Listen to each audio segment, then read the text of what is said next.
quem quer vir após mim, negue-se a si mesmo, tome a tua cruz e siga-me.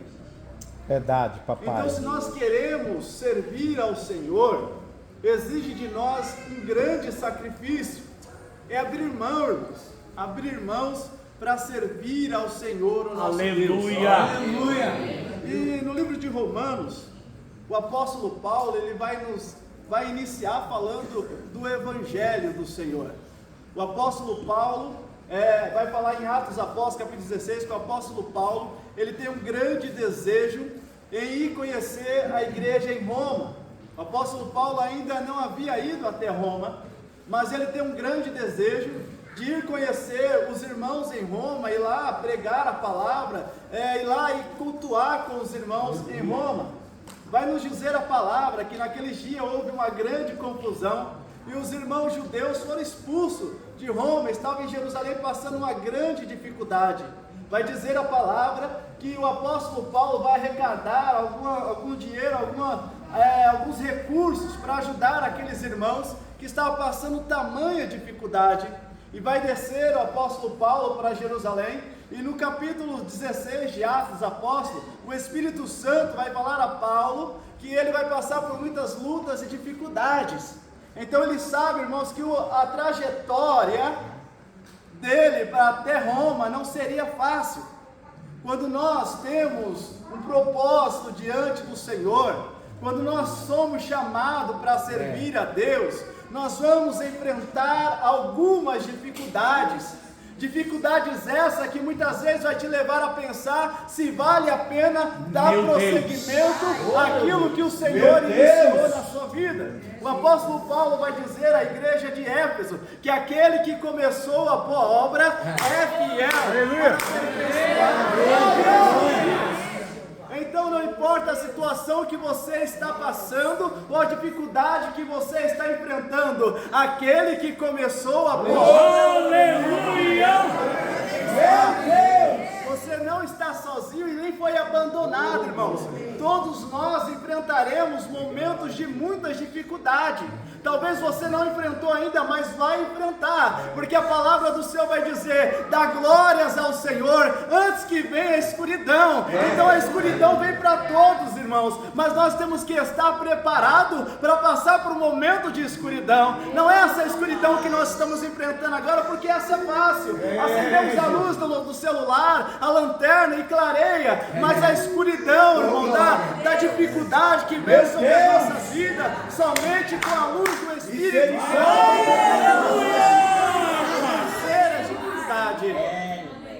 E Paulo agora vai descer até Jerusalém, ele vai ser preso, e ele vai chegar em Roma de uma forma diferente da forma que ele queria chegar.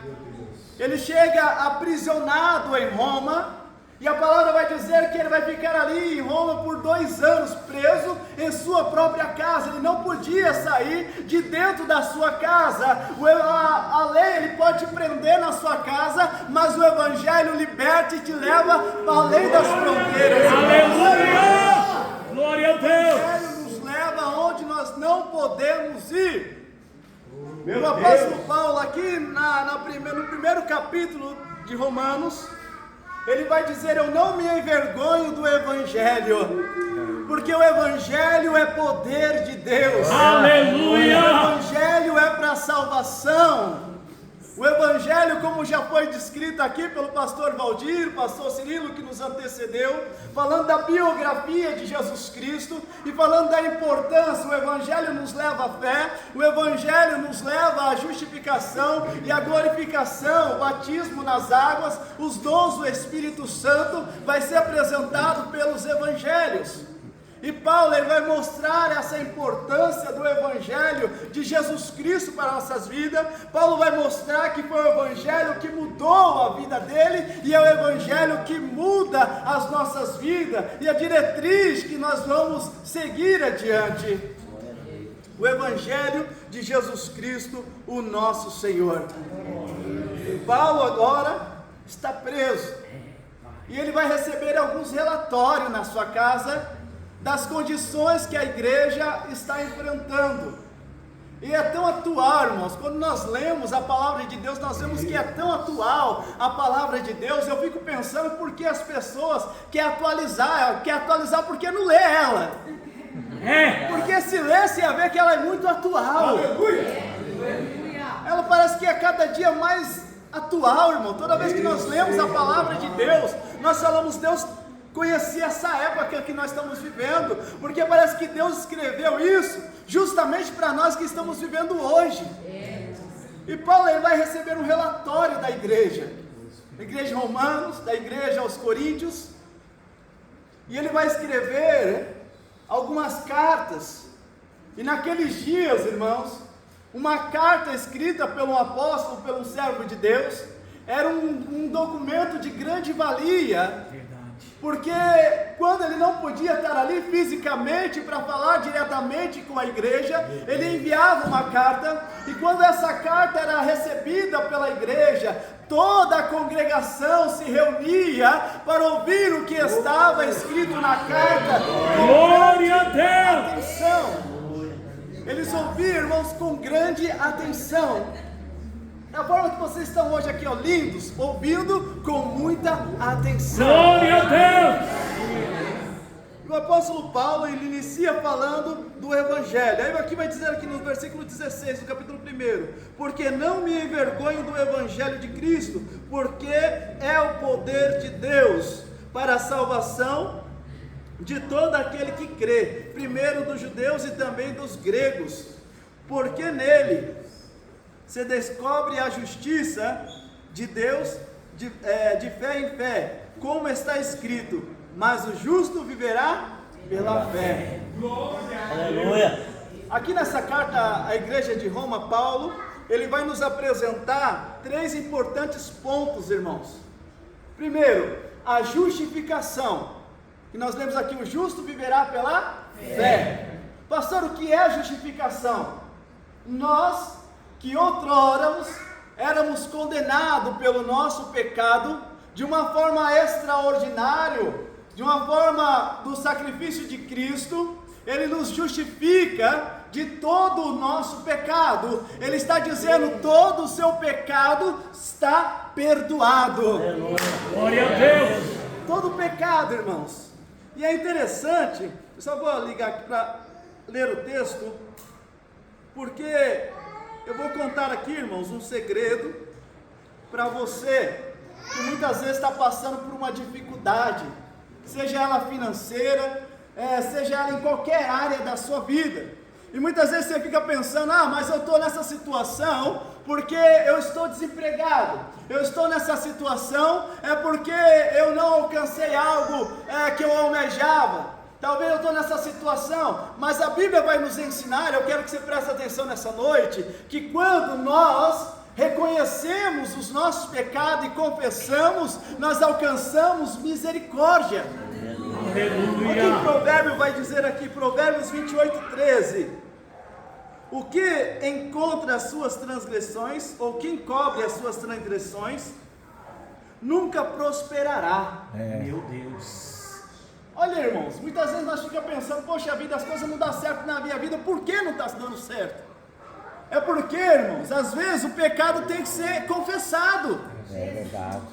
O pecado tem que ser confessado e abandonado. Aleluia! Quem não reconhece, não confessa o pecado, não prosperará. Não prosperará, irmãos. É a palavra de Deus que está dizendo isso. E o tema é muito sugestivo, a igreja escolhe a santidade e de não ao mudanismo. A igreja escolhe a santidade, e escolher a santidade não é algo fácil. Quando Jesus diz, quem quiser vir após mim, pegue a sua cruz, não é algo fácil. A cruz naqueles dias não era algo honroso. Ninguém andava com cruz para cima e para baixo dizendo, olha o tamanho da minha cruz, como é bonita, a minha cruz é a maior, a minha cruz é a mais bonita. Não, cruz era sinal de vergonha, cruz era sinal de desonra. Servir e levar a cruz naqueles dias não era algo bonito, não era algo confortável, e ninguém queria levar a cruz, era um ponto de vergonha levar a cruz. mas Jesus levou a cruz pelos nossos pecados. Glória a Deus. Aleluia! Pelas nossas transgressões. nome, Deus. O castigo que nos traz a paz estava sobre ele, e pelas tuas pisaduras nós somos sarados. Glória a Deus. Glória a Deus. Mas aquele que confessa e deixa alcançará misericórdia. Glória a Deus. Esse é o Evangelho de Jesus Cristo. O Evangelho que Jesus Cristo exige de nós mudança, exige de nós um movimento.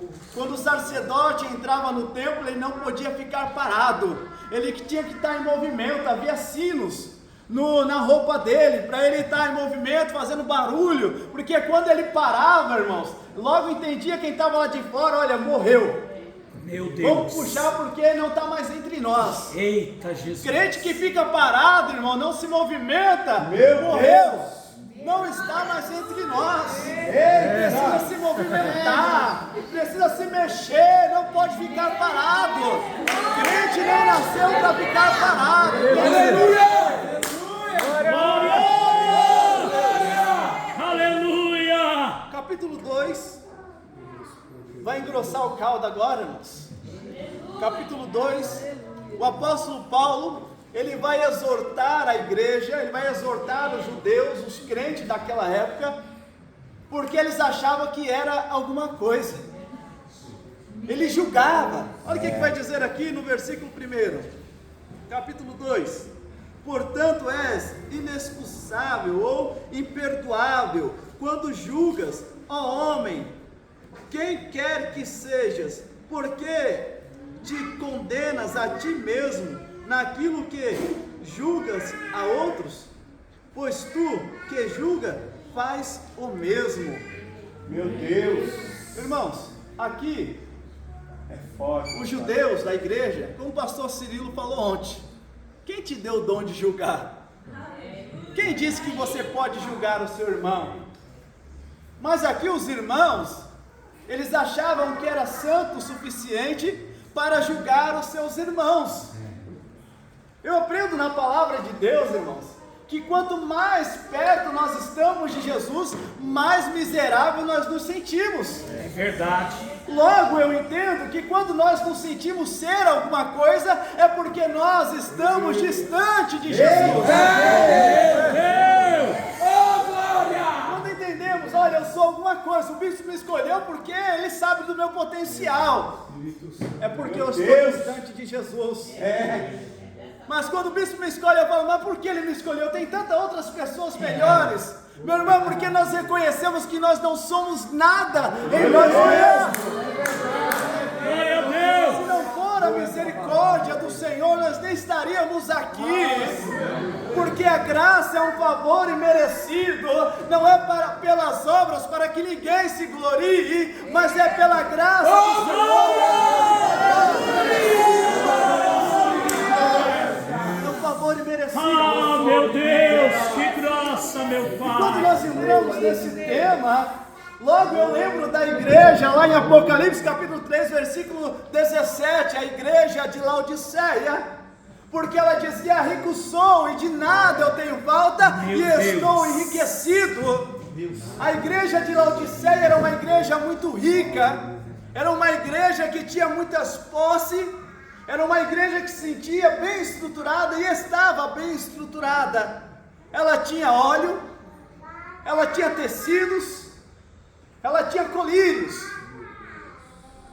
Mas a palavra vai dizer: não sabe que é pobre, miserável, cego e nu.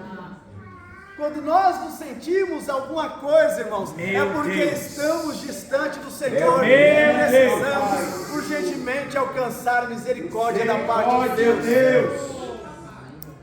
Aí alguém da casa de Cloe, uma irmã com a Bíblia não fala muito sobre ela, mas fala que alguns irmãos da casa de Cloe vão enviar cartas, um relatório ao apóstolo Paulo, e vai citar alguns acontecimentos que está acontecendo na igreja, algo que não era natural.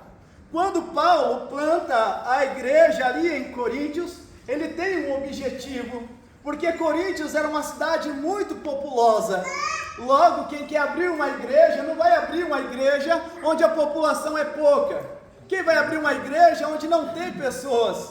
Eu vou abrir uma igreja aqui porque hoje não tem ninguém, mas Deus vai encher isso daqui de casa. Não, irmãos, ninguém vai fazer isso. Nós vamos escolher os pontos que é mais movimentado. Por quê? Porque vai atrair pessoas, porque eu tenho mais campo para trabalhar. Então o apóstolo Paulo, ele olha para Coríntios e olha ali um povo promíscuo, um povo que se prostituía, um povo que adorava outros deuses. Logo ele pensou, ali precisa ser plantada uma igreja. A graça de Deus precisa alcançar aquelas pessoas, porque Jesus, ele disse, eu vim para os doentes, não para os sãos. Aleluia! Ninguém vai querer abrir uma igreja onde é cheio de igreja, vai abrir igreja onde está precisando levar a graça do Senhor. E Coríntio precisava ser alcançado pela graça do Senhor. E Paulo vai plantar uma igreja ali em Corinto. E é um grande trabalho para Paulo.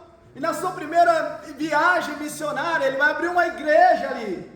E quando ele sai, vai continuar as suas obras, irmãos. Começa a acontecer coisas indesejáveis que nenhum pastor deseja para a sua igreja. A igreja em Coríntios era uma igreja muito abençoada.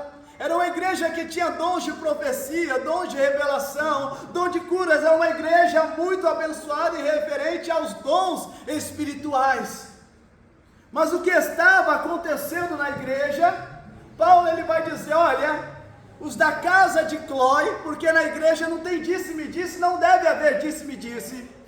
Meu Deus! Não é fofoca, olha, alguém me falou que está acontecendo isso lá na igreja. Olha, fulano me disse, mas quem disse? O pastor Cirilo, quem foi que disse? Então nós já temos uma identidade. Nós já sabemos que o que foi dito é verdade, e precisa ser tratado. Então Paulo, ele não trabalha com meias palavras, ele é objetivo, ele vai direto ao ponto. Meu Deus! Aleluia! Na obra do Senhor nós temos que ser objetivo para tratar o pecado. O pecado não pode ter espaço na casa do Senhor. Por quê, irmãos? A igreja é constituída de pecadores, mas nós não somos mais escravos do pecado. E quando Paulo vai tratar com Romanos capítulo 2, falando dos irmãos que se achavam melhor que os outros, a igreja de Coríntios agora está vivendo algo muito indesejado por qualquer um que congrega, irmãos. Mas isso é tão atual, porque nós vemos isso nos dias de hoje. Parece que Paulo estava escrevendo para os nossos dias. Lá na igreja de Coríntios vai falar a palavra do Senhor, que estava tendo divisões. Um dizia, olha, eu sou de Paulo. Outro grupo dizia, não, eu sou de Apolo, eu sou de Cefas. E outro grupo dizia, eu sou de Cristo. Estava tendo divisão no meio da igreja, e corpo dividido ele não cresce, ele não desenvolve. Misericórdia, Deus. E Paulo precisava tratar este problema. E Paulo ele vai dizer, olha, fui eu que morri por vocês. Meu Deus. Ainda bem, aleluia, que não fui eu que batizei vocês. Meu Deus! Porque se tivesse sido eu, com exceções de algumas pessoas, vocês iriam falar que se foi batizado no meu nome. E foi Cristo que morreu por vós. Aleluia! Aí ele vai dizer que nem o que planta é alguma coisa, nem o que rega, mas é Deus que dá o crescimento. Aleluia! É Deus que dá o crescimento. Glórias a Deus! Então já está tratando com a divisão no meio da igreja. Meu Deus. Nós vemos que na construção da Torre de Babel houve uma grande confusão de línguas, porque o povo desacreditou da palavra do Senhor e quis fazer uma torre muito grande. Falou, se vir um dilúvio novamente, nós estamos protegidos. Aí um falou, traga areia, e levavam pedra. Outro falava, traga água, e levava cimento. E ninguém estava entendendo ninguém, porque houve a confusão de línguas.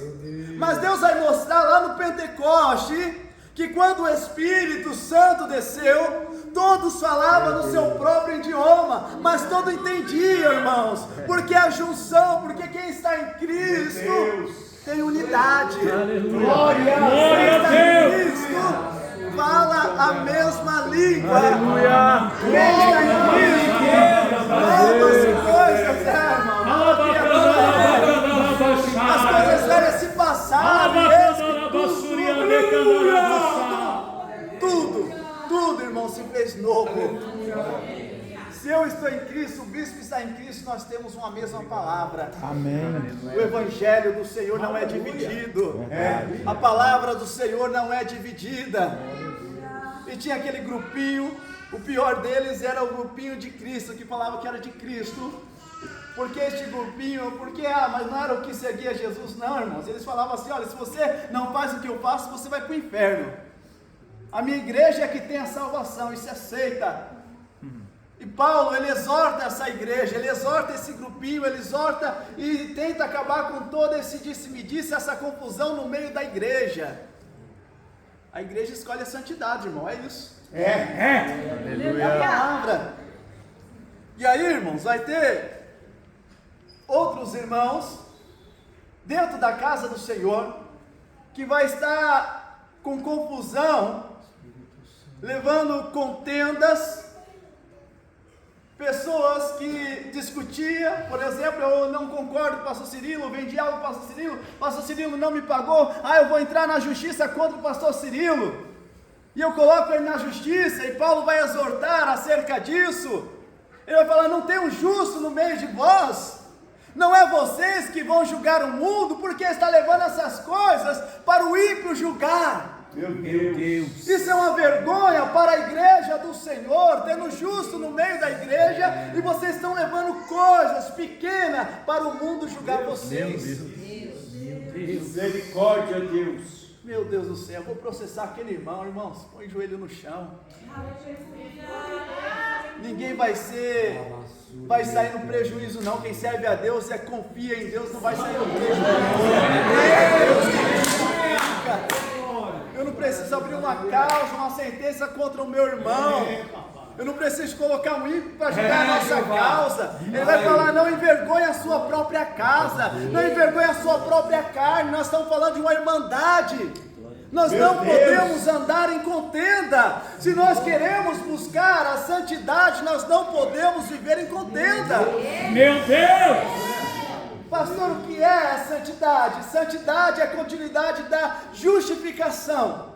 Quem é justificado, o fruto de quem é justificado é buscar a santificação. Isso é natural. É natural, irmãos. Quem é justificado por Deus vai viver a santificação. Santificação é se separar, é estar mais próximo de Deus. E quem está mais próximo de Deus faz aquilo que Ele faz. Meu Deus. Anda como Jesus andou, vive como Jesus viveu. E aí, irmãos, vai acontecer algo mais difícil na igreja. Eles dizem no relatório a Paulo que tem um jovem que está tendo relações sexuais com a sua madrasta. Ele toma a sua madrasta, e Paulo vai dizer assim: nem os gentios, porque a igreja de o povo em Coríntios, não a igreja, mas o povo em Coríntios era um povo devasso, era um povo idólatra, era um povo que se prostituía, e Paulo vai dizer: nem eles faz coisas tão horrendas aos olhos do Senhor. Meu Deus!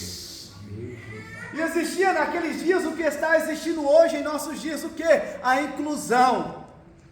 A igreja sabia do que estava acontecendo, mas dizia: olha, vem aqui, Deus não quer saber disso não, Deus quer saber do seu coração. Meu Deus! Pode vir do jeito que você está. Esses dias eu estava ouvindo, irmãos, um debate onde um pastor homossexual estava defendendo a inclusão, a teologia da inclusão, e eles pegou alguns textos bíblicos, porque o diabo ele não usa a palavra, ele distorce a palavra. Quando ele fala para Eva: olha, a palavra de Deus falou, se vocês tocar E Deus falou nada sobre tocar, Deus falou que não poderia comer, mas ele distorce e faz ela acreditar que era aquela forma que estava certa. Então hoje nós vemos nos nossos dias, irmãos, que nós queremos incluir as pessoas do jeito que elas estão no Evangelho, numa graça barateada que não existe, porque a graça de Deus exige mudança de vida. Aleluia!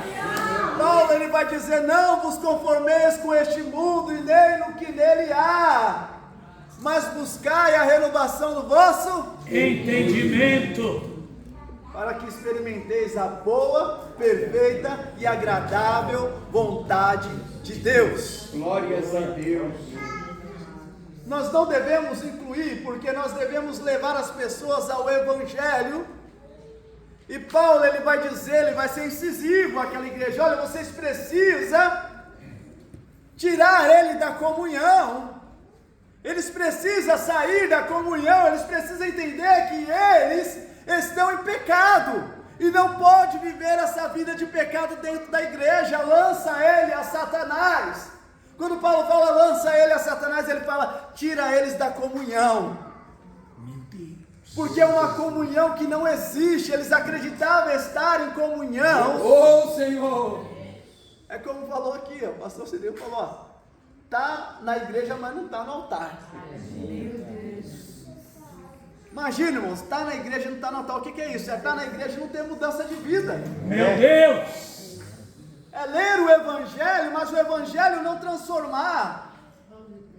É ler o Evangelho, mas não dar vazão para o Evangelho entrar e mudar a vida, mudar as ações, mudar as atitudes. Meu Deus, tem misericórdia, Jesus. Para servir a Deus o Evangelho, irmãos, é necessário abrir mão.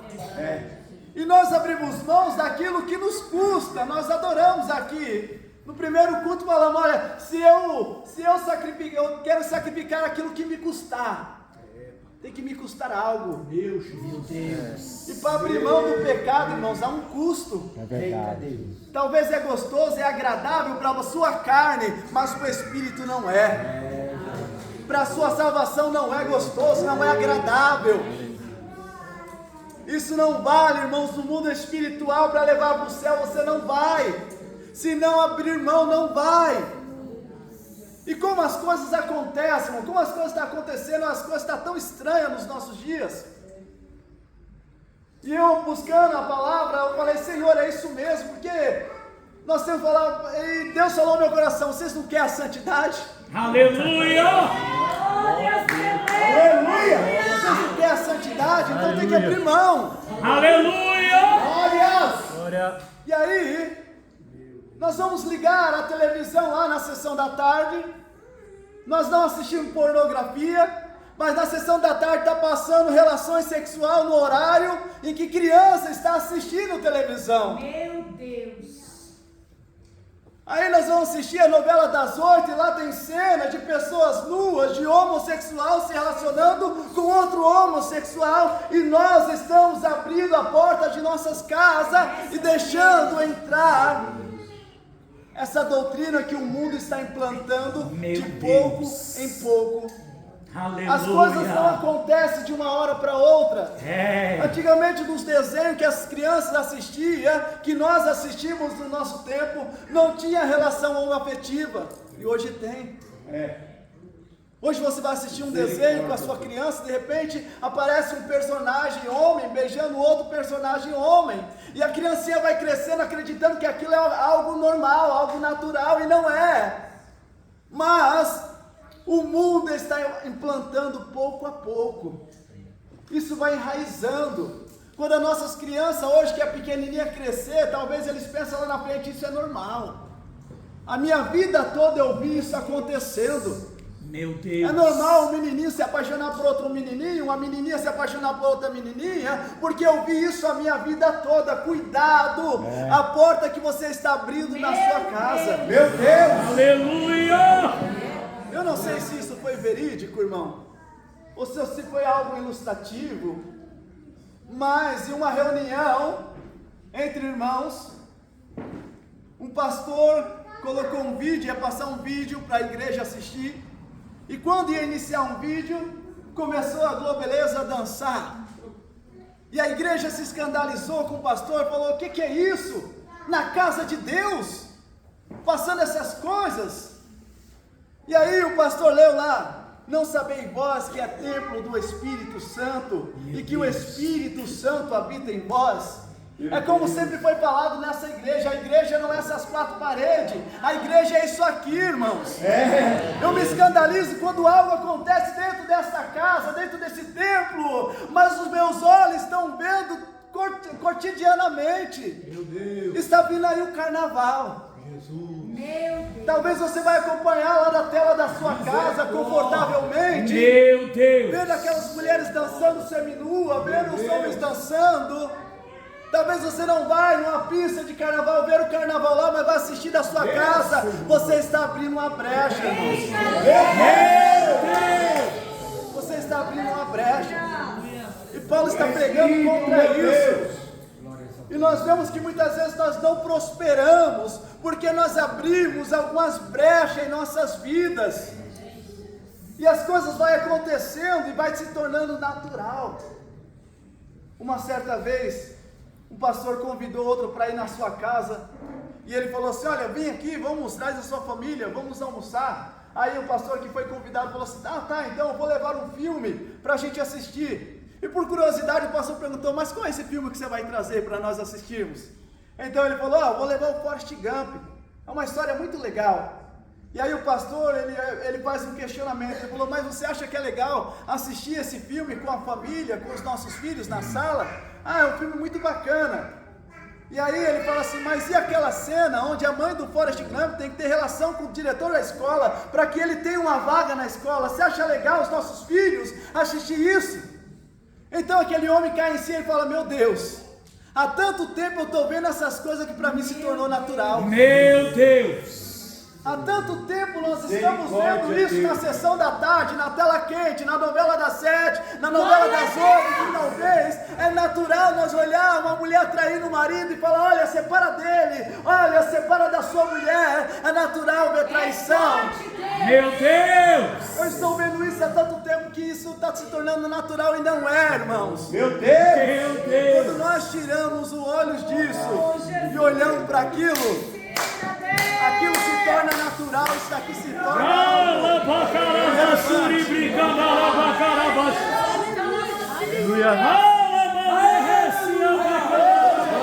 Olha a santidade e diz não ao mundanismo. Irmão, isso não é por acaso. Amém. Meu Deus. Não é por acaso. Deus está cobrando de nós um posicionamento. E se nós queremos a santidade, temos que fechar algumas portas. Temos que fechar algumas portas. Certa vez um jovem convidou Jesus para ir na sua casa e ele foi.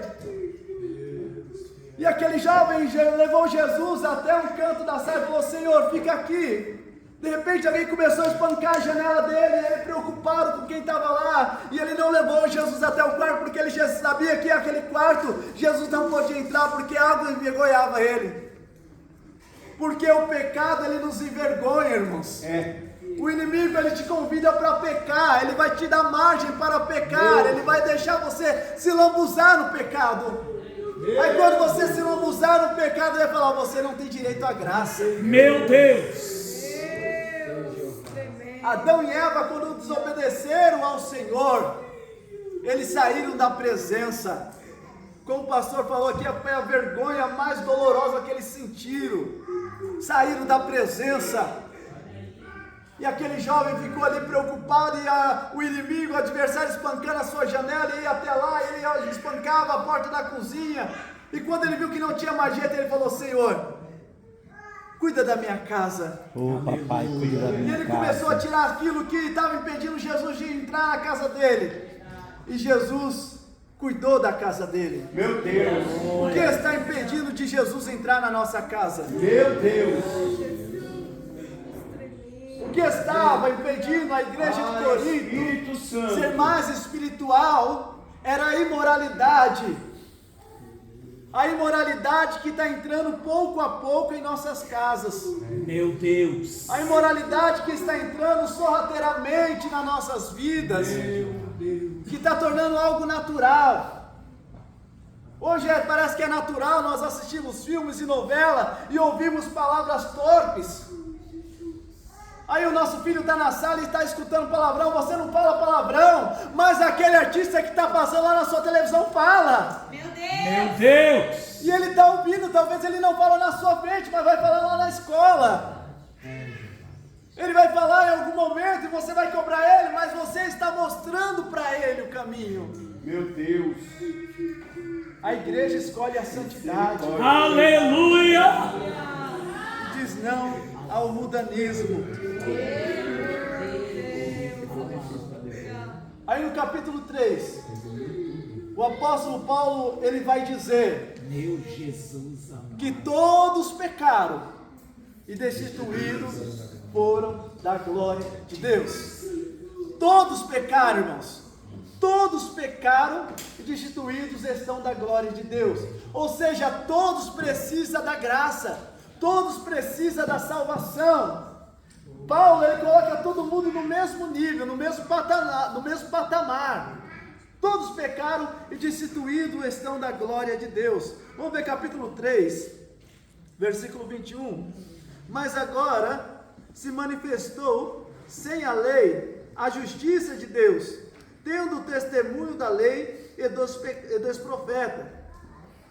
Isto é, a justiça de Deus pela fé em Jesus Cristo, para todos e sobre todos os que creem, porque não há diferença, porque todos pecaram e destituídos estão da glória de Deus, sendo justificados gratuitamente pela sua graça, pela redenção que há em Cristo Jesus. Amém, Jesus. A justificação, ela traz a graça. A justificação traz a graça. Ele está falando, todos pecaram, mas não está perdido. João, ele vai dizer, filhinhos, não pequeis, mas se pecardes, há um advogado, justo e fiel. Talvez o inimigo está falando para você, olha, não tem mais jeito não, você não precisa nem ir para a igreja. Você não precisa mais ir lá buscar não, fazer uma ceninha não. Mas você vai mostrar para ele que não está fazendo cena coisa nenhuma, irmão. Aqui não tem ceninha não, aqui é verdade, é entrega.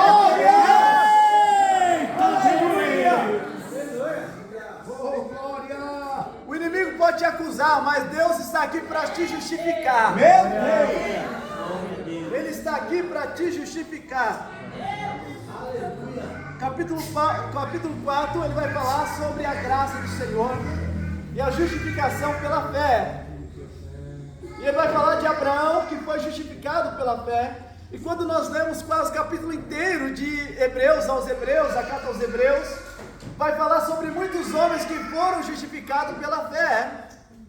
Então Deus já trazia a sua salvação desde lá de trás. E no capítulo 5, irmãos, ele vai nos mostrar os frutos da graça do Senhor. O fruto da santificação, a paz com Deus. Aleluia. Sendo, pois, justificados pela fé, capítulo 5, temos paz com Deus, por nosso Senhor Jesus Cristo, pelo qual também temos entrada pela fé a esta graça, na qual estamos firmes e gloriamos na esperança da glória de Deus. Aleluia. Nós temos que ter essa firme confiança que temos a salvação em Cristo Jesus. O inimigo, ele não pode minar a sua vida.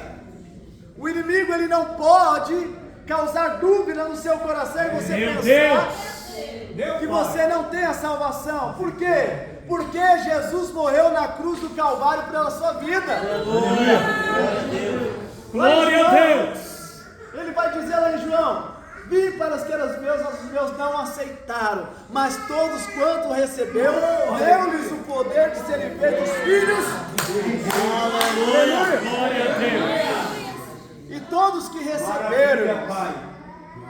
herdeiro e cordeiro de Cristo. Bom, nós não tínhamos o direito, nós não somos dignos, mas a graça do Senhor nos alcançou e nos deu livre acesso ao Santo dos Santos, irmãos. Se o inimigo falar, olha, você não merece, você vai falar, eu não mereço mesmo, mas a graça de Deus me habilitou. O sacrifício do Calvário me habilitou a entrar no Santo dos Santos e adorar ao Senhor, o nosso Deus. Vamos finarmos. Capítulo 5 ainda. Chegando aqui no capítulo 6, nós vamos ver uma situação que estava acontecendo lá em Roma. No versículo 20 vai dizer assim: veio, porém, a lei para que a ofensa abundasse, mas onde abundou o pecado, superabundou a graça. Glória a Deus. Paulo estava apresentando a graça de Deus. Mas o homem, ele é tão astuto, irmãos. Quando ele dá lugar a Satanás, eu fico pensando às vezes lá no serviço. Eu tenho uns colegas abençoados lá. E eu falo, poxa vida, se nós usássemos toda essa energia para criar coisas boas, o mundo seria tão melhor. Porque o ser humano, ele cria tantas coisas, tanta situação, irmãos. Aí Paulo está falando da graça, que onde abundou o pecado, superabundou a graça de Deus. Aí o homem fala assim, então eu vou continuar no pecado.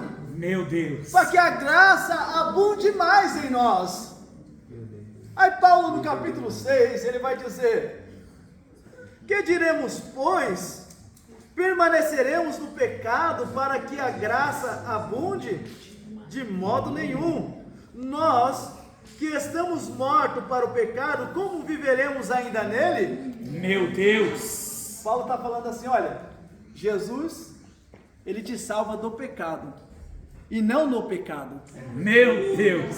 Jesus não salva ninguém no pecado, ele Aleluia. salva do pecado. Então como nós ainda continuaremos pecando? Porque a palavra vai dizer, ela nos cura do pecado e não no pecado. Vamos continuar, irmãos. Versículo 7. Porque aquele que está morto está justificado do pecado. Olha que coisa interessante, aquele que está morto, não morto e sepultado, irmãos. Nós aqui estamos aqui todos vivos fisicamente, mas estamos mortos para o pecado. Nós não somos escravos do pecado, nós não vivemos em função do pecado, nós estamos mortos para o pecado. Aleluia! Então Paulo está falando que nós já somos justificados porque nós estamos mortos para o pecado. Só quem está morto pelo pecado é justificado, quem está justificado está morto para o pecado. Meu Deus! Eu vou encerrar, irmãos. E reine, portanto, não reine, portanto, o pecado em vosso corpo mortal, para que obedecerdes em suas concupiscências. Ou seja, nós não podemos entregar-nos. Aí ele vai dizer aqui que para quem a gente entregar o nosso corpo, se for para o pecado, nós vamos ser servos do pecado. Mas se for para Deus, a graça de Deus, nós seremos servos da graça. Glória a Deus. Então, nós não podemos entregar os nossos corpos ao pecado. Nós temos que lutar contra o pecado. Mas como nós conseguiremos vencer o pecado, irmãos? Observando a palavra do Senhor. Aleluia! Davi, ele vai dizer, guardei a tua palavra no meu coração para não pecar contra ti. Irmão, como nós podemos mortificar a nossa carne, o velho homem? Ele tenta reviver a cada dia, mas a palavra do Senhor vai mortificar o velho homem. Todos os dias, diariamente, nós vamos mortificando o velho homem e alcançando a santificação. Glória a Deus! Para as nossas vidas. Amém, igreja? Amém! Glória a Deus. Agradeço a oportunidade de nós. Aleluia!